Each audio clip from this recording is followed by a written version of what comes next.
প্রিয় ছাত্রীরা, আমি আজ তোমাদের শুরু করছি মিশ্রণ। এই মিশ্রণ কথাটি আমরা কখন ব্যবহার করব? মিশ্রণ আমরা আমাদের দৈনন্দিন জীবনে নানা সমস্যা মিশ্রণের উপরে দেখতে পাই।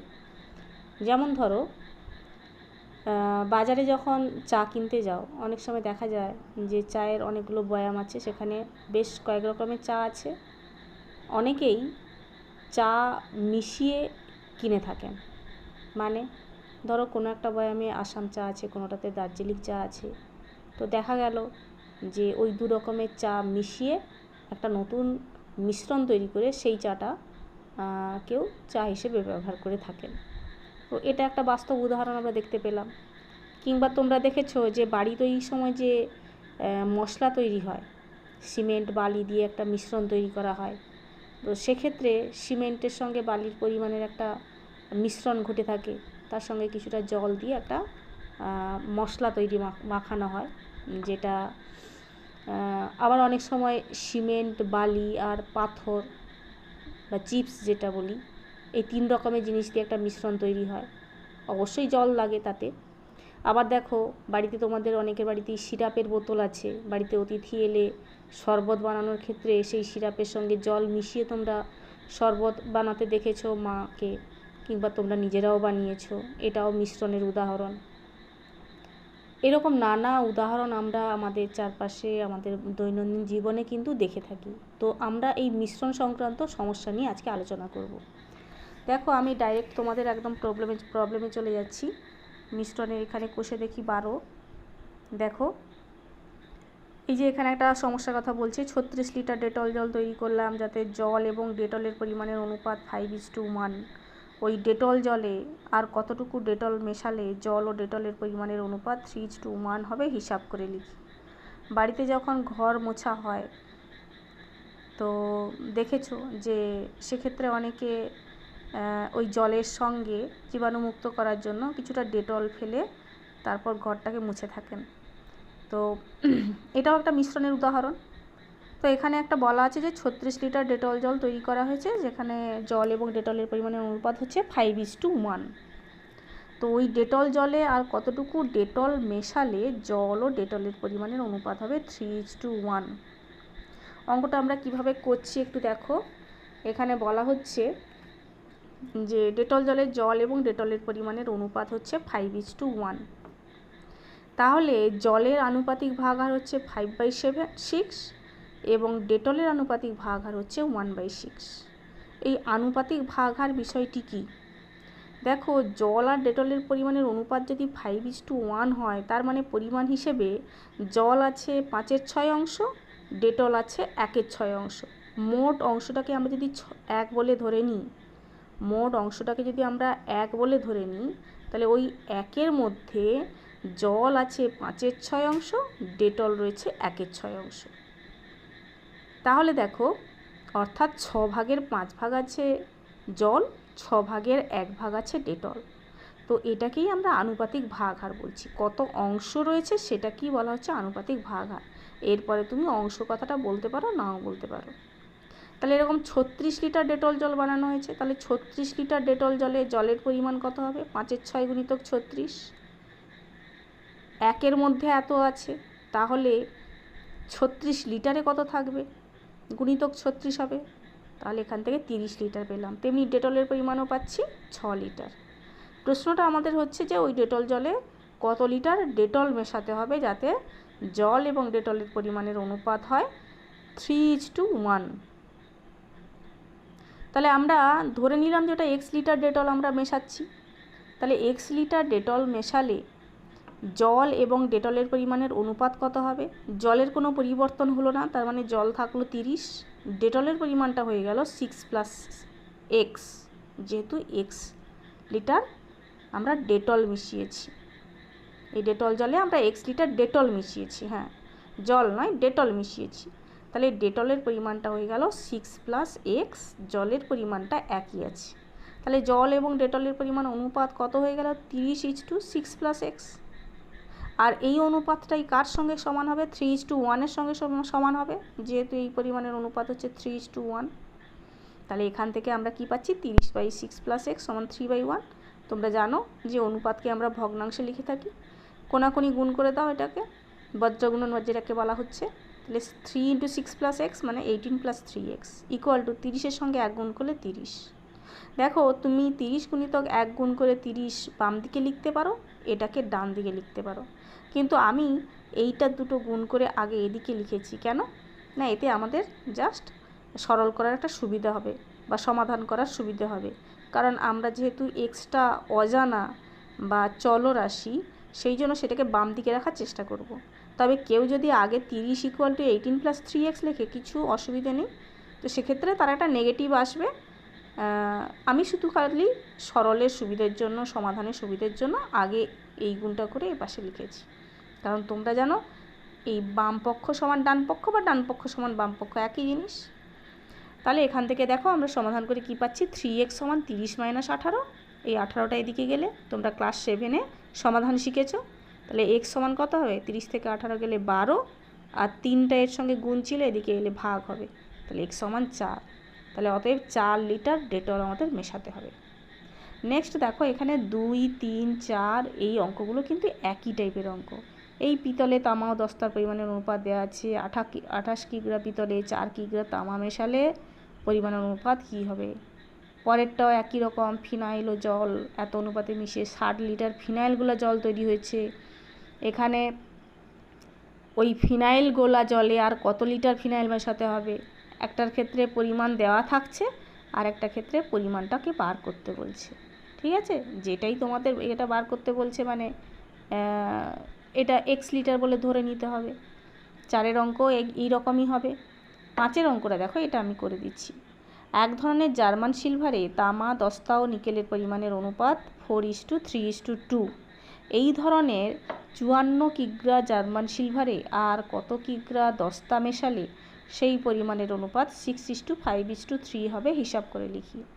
এখানে তফাৎটা দেখো, এখানে কিন্তু 3টে জিনিস রয়েছে। এতক্ষণ আমরা যেগুলো দুটো করে তার ইনগ্রেডিয়েন্টস বা তার যে উপকরণগুলো, দুটো উপকরণ দিয়ে করেছি, এখানে 3টে উপকরণ রয়েছে, তামা, দস্তা, নিকেল। অনুপাত দেওয়া আছে 4:3:2। তো 54 কিগ্রা জার্মান সিলভারে কত কিগ্রা দস্তা মেশাতে হবে সেটা বলেছে। তো আমরা দেখে নিই 54 কিগ্রা জার্মান সিলভারে কতটা পরিমাণ তামা, দস্তা ও নিকেল আছে। আচ্ছা, তাহলে আমরা লিখে ফেললাম জার্মান সিলভারে তামা, দস্তা ও নিকেলের পরিমাণের অনুপাত হচ্ছে 4:3:2। তাহলে দেখো তামা, দস্তা ও নিকেলের আনুপাতিক ভাগহার যথাক্রমে, তাহলে যখন 3টে জিনিস থাকবে এই 3টে যোগ করে নাও, 4, 3, 7, 2, 9। তাহলে আনুপাতিক ভাগহার কী হবে না, 4/9, 3/9, 2/9। এইভাবে আমি লিখেছি।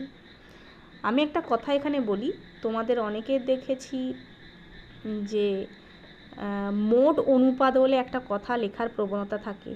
এরকম অনুপাত লেখার পরে অনেকেই লিখে থাকো মোট অনুপাত সমান 4+3+2 = 9। এই কথাটা কিন্তু একদমই ভুল, কেউ কখনো এই কথাটা লিখবে না। মোট অনুপাত বলে কিছু হয় না, কারণ অনুপাত একটা সংখ্যা নয়, একটা অনুপাত হচ্ছে তুলনা। সেখানে মোট অনুপাত এই কথাটা আসবে না। যদি নিতান্তই এই যোগফলটাকে লিখতে চাও, ওখানে ভাষা হবে যে অনুপাতের পদগুলির সমষ্টি, অনুপাতের পদসমূহের সমষ্টি সমান 4+3+2 মানে 9। কিন্তু এত ভাষা তোমার লেখার দরকার নেই। যদি মনে থাকে ভালো কথা, না হলে ডাইরেক্ট তুমি আনুপাতিক ভাগহারে চলে যাবে আর এই রকম ভগ্নাংশের আকারে লিখে ফেলবে। এই অংশটা যদি তুমি আলাদা করে বার করতে চাও, তাহলে কিন্তু লিখতে হবে অনুপাতের পদসমূহের সমষ্টি। মোট অনুপাত এই ভাষাটা কোনো অস্তিত্ব নেই, সুতরাং ওটা কখনো লিখবে না।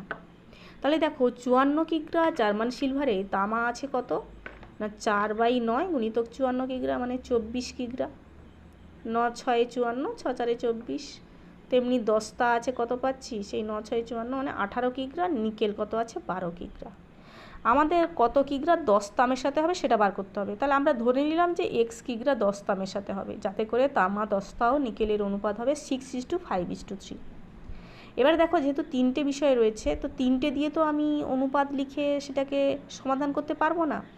সেই জন্য যেহেতু দস্তার x কিগ্রা মেশাতে হবে, সেই জন্য হয় তুমি তামা দস্তা কিংবা দস্তা নিকেল এই অনুপাত নিয়ে কাজটা করবে। কি বললাম, তামা দস্তা ধরলে অনুপাতটা 6:5, আর 10:3 নিকেল ধরলে অনুপাতটা 5:3। তো সেক্ষেত্রে এখানে তামা 10 যদি ভাবো, 10টার পরিমাণটা যেহেতু এক্স কেজি করেছো, তাহলে 10টার পরিমাণ দাঁড়ালো 18 যুক্ত এক্স, তাহলে 24:18 যুক্ত এক্স সমান 6:5। কারণ এটার পরিমাণের কোনো পরিবর্তন হয়নি, তামার পরিমাণের কোনো পরিবর্তন হয়নি। কিংবা এই সমীকরণটাকে তুমি এভাবেও করতে পারো যে 18 যুক্ত এক্স 12 সমান 5:3। অর্থাৎ এক্ষেত্রে তুমি 10টা নিকেল দেখছো, সুতরাং এখান থেকে 10টা নিকেল নেবে। অর্থাৎ 10টা যেখানে প্রেজেন্ট আছে সেইটাকে নিয়ে তুমি সমীকরণ গঠন করবে, তবেই মানটা পাবে, যাতে এক্স থাকে। তাহলে দেখো এটাকে সরল করলে কি আসছে, 24/18 + x সমান 6/5। তোমরা জানো অনুপাতকে আমরা এইভাবে ভগ্নাংশের আকারে লিখে ফেলতে পারি। আর দেখো এখানে 24 আছে, এখানে 6 আছে, ওপরে ওপরে আমরা কাটাকুটিও করতে পারি, 6 × 4 = 24। তাহলে কোনাকুনি গুণ করে দাও, 18 + x এর সঙ্গে 1 গুণ করে 18 + x সমান 5 × 4 = 20। তাহলে x সমান কত হলো, 20 যুক্ত 18 মানে 2। তাহলে অতএব জার্মান সিলভারে 2 কিগ্রা 10টা মেশাতে হবে। জার্মান সিলভারে কি করতে হবে, 2 কিগ্রা 10টা মেশাতে হবে। আচ্ছা, নেক্সট চলে আসছি আমরা 6এর অঙ্ক। দেখো 6এর অঙ্ক কী বলছে, 2 প্রকার গুঁড়ো সাবানে সোডা এবং সাবান গুঁড়োর পরিমাণের অনুপাত যথাক্রমে 2:3 এবং 4:5। যদি প্রথম প্রকারের 10 কিগ্রার সঙ্গে দ্বিতীয় প্রকারের 18 কিগ্রা মেশানো হয়, তবে নতুন গুঁড়ো সাবানে কত অংশ সাবান গুঁড়ো থাকবে হিসেব করে লিখি।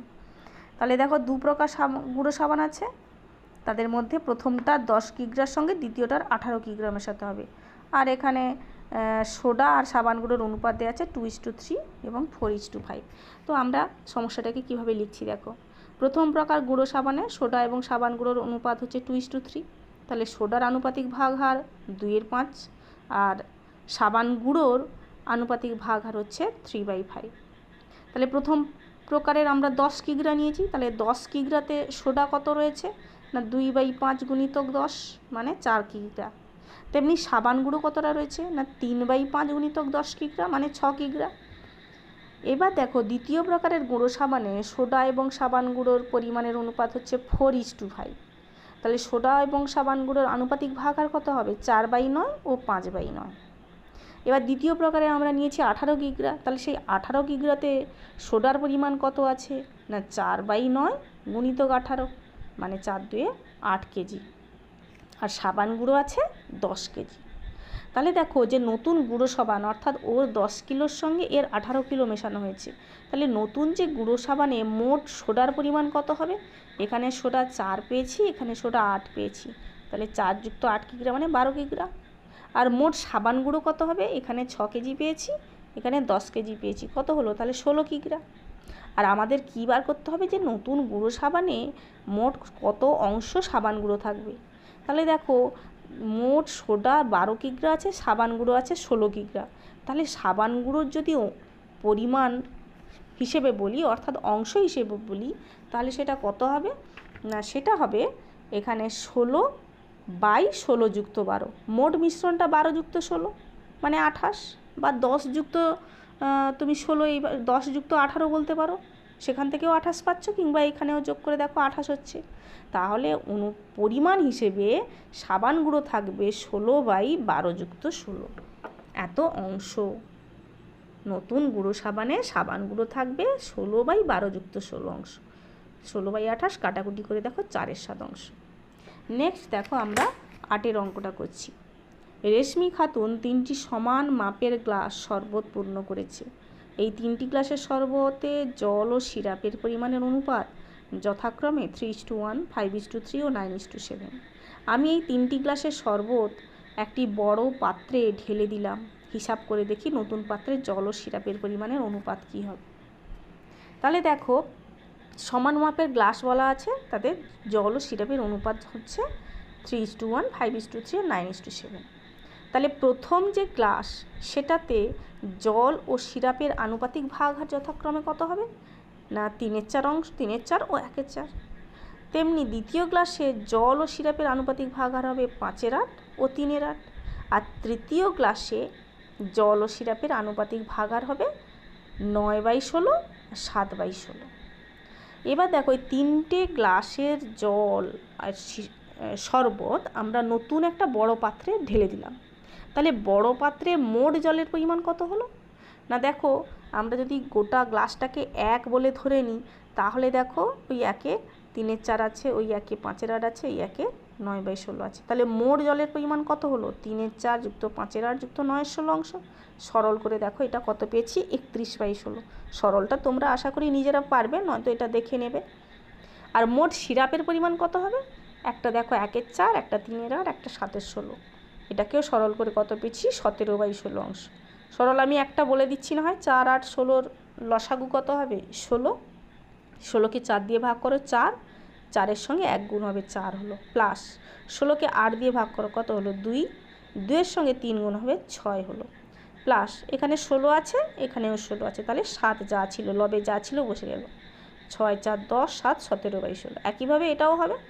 তাহলে দেখো আমরা যে নতুন পাত্রে মোট জল আর সিরাপ পেলাম, তাদের অনুপাত কী হবে? 31/16:17/16। তাহলে এইটা আমি পরের পেজে করেছি। নতুন পাত্রে জল ও সিরাপের পরিমাণের অনুপাত হবে 31/16:17/16। কত হলো? 31/17 হলো, 16 কেটে যাবে নিচে।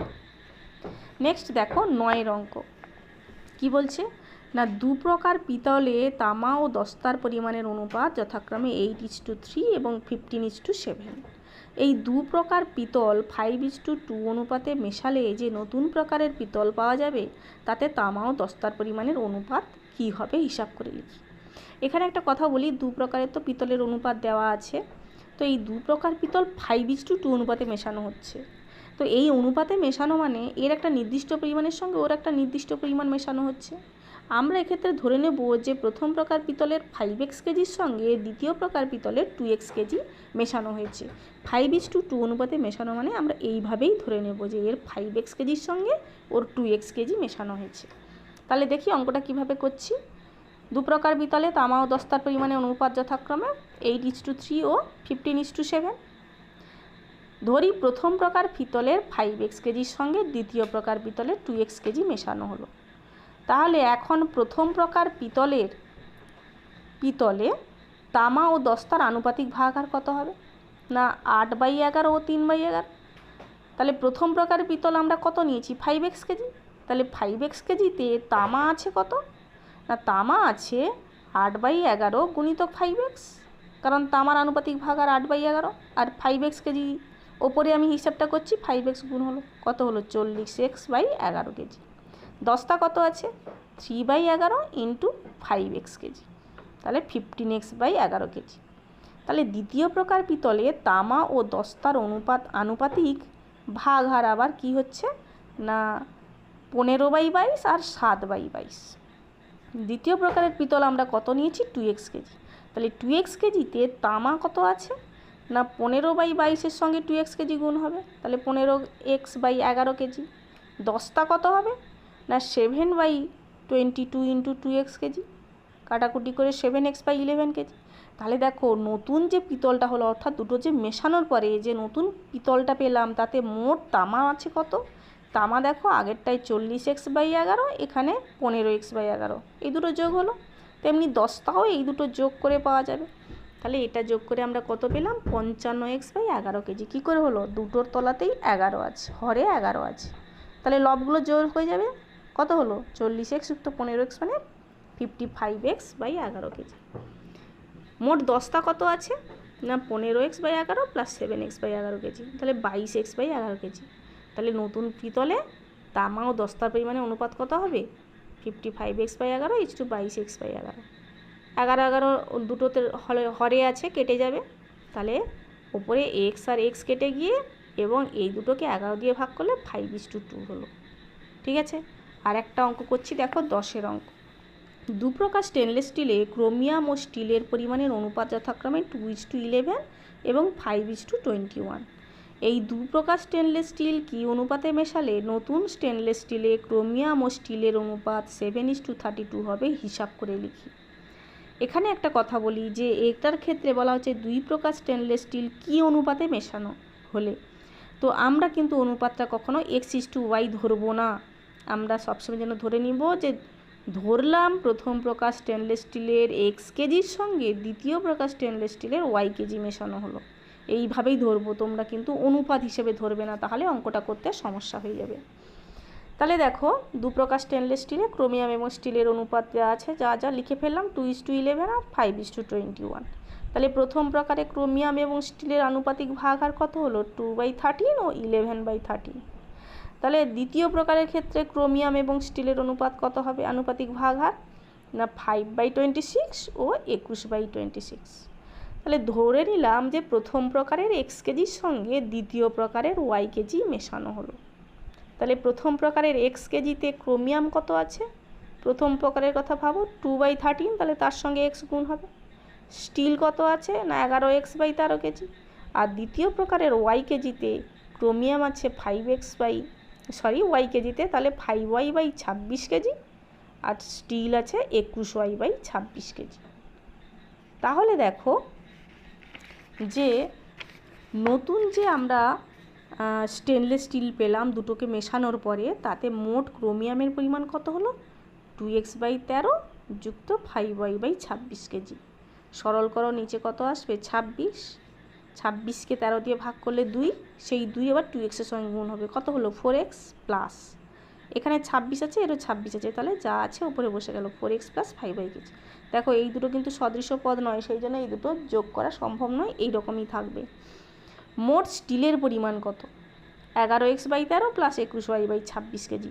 তোমরা আগের পেজে দেখে নেবে, এই দুটো পরিমাণ এরকমই ছিল। তাহলে 26 হলো লসাগু, 13 2-এ 26, 2-এর সঙ্গে 11x গুণ হলো 22x প্লাস 21y। এর নিচে 26 আছে, এখানেও 26, এই জন্য লবে যা ছিল তাই বসে গেল। তাহলে প্রশ্নানুসারে এই অনুপাতটা কত হবে? না 4x প্লাস 5y/26 এইটা সমান 7:32 বলা আছে, যে এই অনুপাতটা তাহলে 7:32 হবে। এবার দেখো দুটোর ক্ষেত্রেই 26 রয়েছে হরে, সেই জন্য এটা কাটাকুটি হয়ে এই অনুপাতটাকে যখন আমরা ভগ্নাংশ আকারে লিখব, কি হবে? 4x plus 5y/22x plus 21y সমান কত? 7/32। এবারে আমরা কোনাকুনি গুণ করছি, 32-এর সঙ্গে এটা গুণ, এটার সঙ্গে এটা গুণ, বজ্রগুণন যেটাকে বলা হয়। গুণ করে কত পাচ্ছি? 128x প্লাস 160y 32-এর সঙ্গে গুণ করে সমান কত হলো? এটা গুণ করে 154x যুক্ত 147y। তোমরা যদি মুখে মুখে না গুণ করতে পারো, পাশে করে দেখে নেবে। তাহলে এক্সগুলোকে বাম দিকে আনছি, ওয়াইগুলোকে ডান দিকে দিচ্ছি, ঠিক আছে? এটা এদিকে এলে মাইনাস হবে, এটা ওদিকে গেলে এটা মাইনাস হয়ে যাবে। তাহলে এটার পরে এই বিয়োগটা করার পরে -26x সমান -13y। তাহলে x/y সমান -13/-26। কাটাকুটি করে কত হলো? এটা মাইনাস মাইনাস কেটে যাবে, আর 13 2-এ তো 26 আমরা জানি, মাইনাস মাইনাস কেটে যাবে। তাহলে x/y সমান 1:2। তাহলে দু প্রকার স্টেনলেস স্টিল কী অনুপাতে মেশাতে হবে? 1:2 অনুপাতে মেশাতে হবে, ঠিক আছে? তাহলে এই 10 পর্যন্ত তোমাদের করে দিলাম। ভেতরের অঙ্কগুলো নিজেরা করে ফেলবে, এবং অবশ্যই তাদের সঙ্গে কিন্তু তোমাদের উদাহরণে যা অঙ্ক থাকে সেগুলো করে ফেলবে।